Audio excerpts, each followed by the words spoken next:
My wife said, "My ex is joining us for Christmas dinner. Be mature about it." I nodded, of course. What she didn't know was that I invited her ex's fiancé too. The dinner table turned into a scene nobody in my family will ever forget.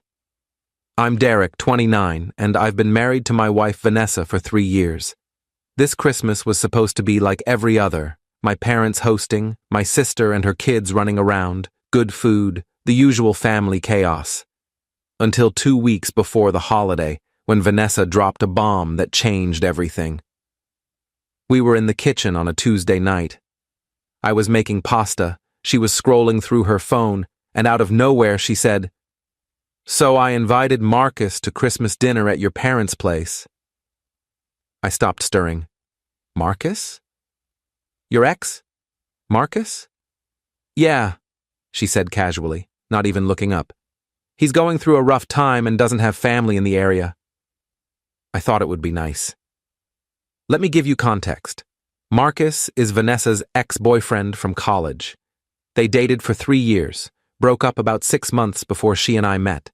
She's always maintained they're just friends and that their relationship ended mutually. I've met Marcus exactly twice, once at a barbecue 2 years ago and once at a charity event last spring. Both times he was polite but had this weird energy around Vanessa, like they shared inside jokes I wasn't part of. "You invited your ex to my family's Christmas dinner without asking me first?" I said slowly. She finally looked up. "Derek, don't be insecure about this. Marcus and I are friends. That's it. And before you start, yes, I already told your mom and she said it was fine." That part stung. She'd gone to my mother before coming to me. "When did you talk to my mom?" "Yesterday. I called her to ask if we could bring an extra guest and explained the situation. She was totally understanding." I felt my jaw tighten. "Vanessa, that's not the point. You should have asked me first. It's weird to invite an ex to a family holiday." "It's only weird if you make it weird," she said, her tone getting sharper. "Marcus is going through a breakup and I'm being a good friend. I need you to be mature about this." There it was. The "be mature" line. Like I was a child throwing a tantrum instead of a husband whose wife just made a unilateral decision about our holiday plans. "Fine," I said. "He can come." She smiled. "Thank you." I knew you'd understand. I didn't understand. Not even a little bit. But I nodded and went back to stirring pasta while my brain started working overtime. That night, after Vanessa went to bed, I did something I'm not proud of, but don't regret. I went through her phone. I know, invasion of privacy, breach of trust, all of that. But something felt off, and I needed to know if my gut was right. What I found was worse than I expected. Vanessa and Marcus had been texting constantly, multiple times a day for the past 2 months. Nothing explicitly inappropriate, but the tone was way too familiar. Lots of inside jokes, lots of remember when messages, lots of her complaining about me. There was one message from 3 weeks ago that made my blood boil. "I miss what we had. Things were simpler." And her response, "I know." Sometimes I wonder what would have happened if we'd tried harder. I took screenshots, sent them to myself, deleted the evidence that I'd done so. The next day, I did some digging. Turns out Marcus hadn't gone through a breakup recently. He'd gotten engaged 4 months ago. I found his fiancée's Instagram pretty easily. Her name was Claire, and she seemed nice. Lots of photos of her and Marcus hiking, at restaurants, looking happy. There was even a photo from Thanksgiving with the caption, "Grateful for this man and our future together." So, Vanessa had lied. Marcus wasn't going through a rough time. And if Claire didn't know her fiancé was spending Christmas with his ex-girlfriend, well, that seemed like information she deserved to have. I created a burner Instagram account and sent Claire a DM, kept it simple and factual. "Hi, Claire. You don't know me, but I'm married to Marcus's ex-girlfriend, Vanessa. She invited him to spend Christmas with our family, and I thought you should know, since from your posts it seems like you two are engaged. If you want to talk, here's my number. She messaged me back within an hour. We moved to text. She had no idea Marcus was spending Christmas with Vanessa. In fact, Marcus had told her he was going to a work colleague's holiday party. Claire was upset, but also grateful I'd reached out. We talked for about 30 minutes, and by the end of the conversation, I'd invited her to Christmas dinner too. "Are you sure?" she asked. "Won't that be awkward?" "Probably," I said. "But I'm tired of being lied to, and I think we both deserve to know what's really going on." She agreed. The next week was normal on the surface. Vanessa talked about Christmas plans, what dishes we should bring, whether we should exchange gifts with Marcus. That last part almost made me laugh. I just nodded along, playing the mature husband she wanted me to be. Christmas Eve, Vanessa was in a great mood. She kept texting Marcus about timing and logistics. I heard her on the phone with him that night, confirming he'd arrive at my parents' house around 2 p.m.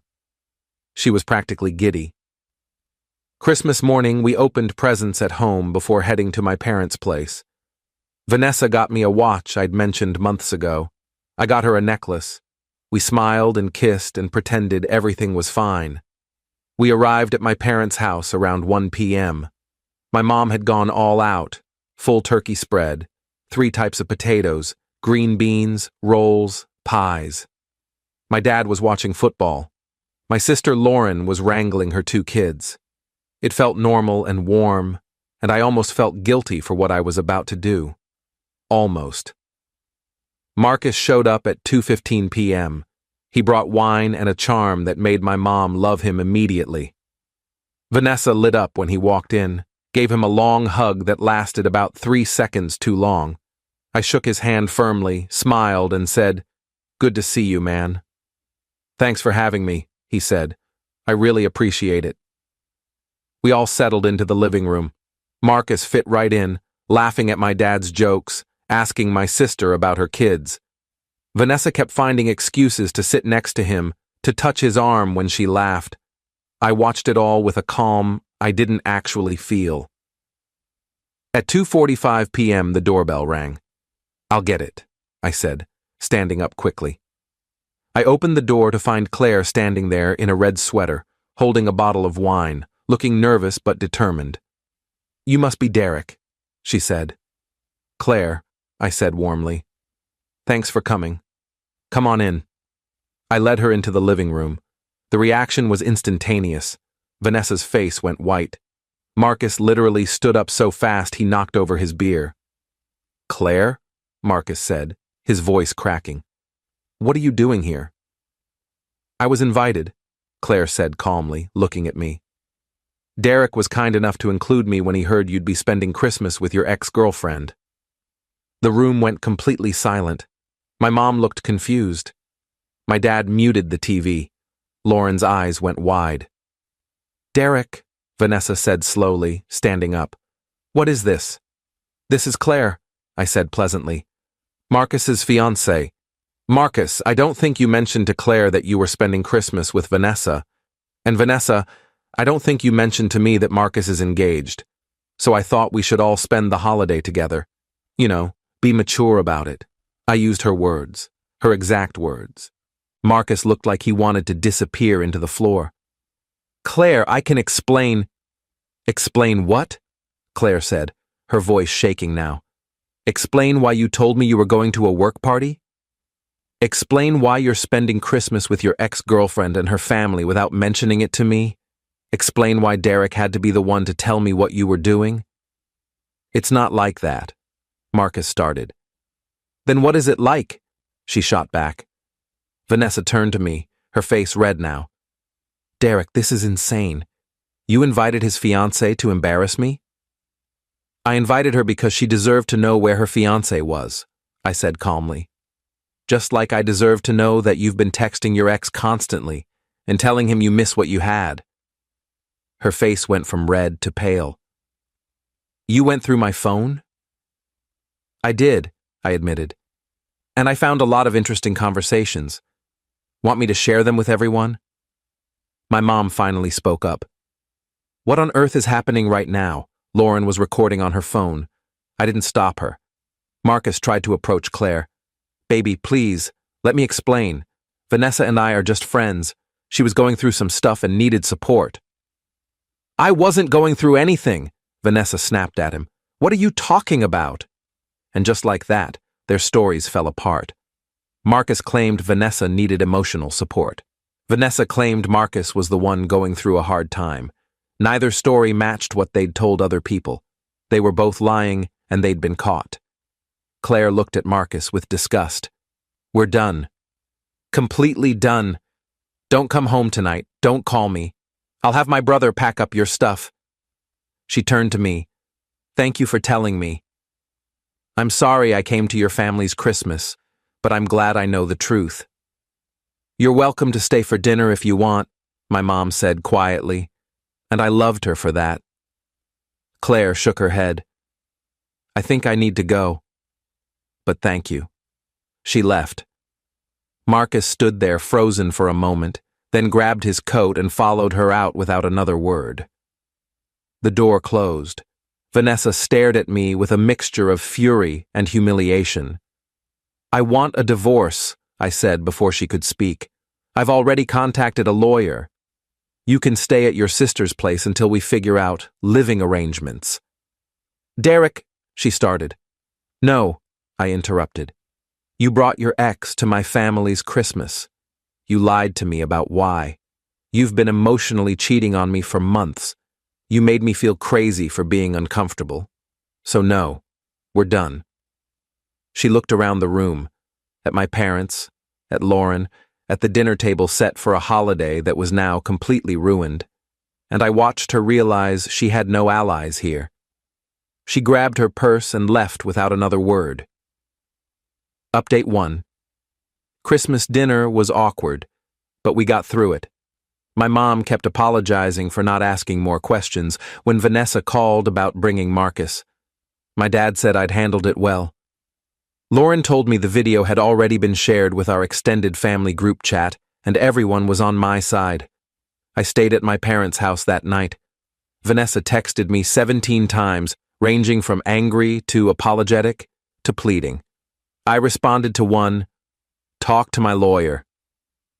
The next day, I went back to our apartment with my dad and brother-in-law to pack essentials. Vanessa wasn't there, but she'd left a note on the kitchen counter. I'm sorry. I never meant for any of this to happen. Can we please talk? I threw the note away. Update 2. A week later, I met with my lawyer. I had the screenshots from Vanessa's phone, which my lawyer said would be helpful. I also had documentation showing I'd paid for most of our shared expenses, which mattered for asset division. Vanessa moved in with her sister. She tried to reach out through mutual friends, asking them to convince me to give her another chance. Most of our friends sided with me once they heard the full story. A few said I'd been dramatic with the Christmas ambush, but honestly, I don't care. Claire reached out to me a few days after Christmas. She thanked me again and confirmed she'd broken off the engagement.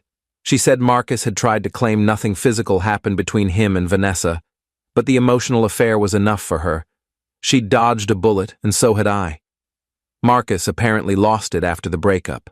According to mutual friends, he blamed Vanessa for ruining his relationship, and Vanessa blamed him for ruining her marriage.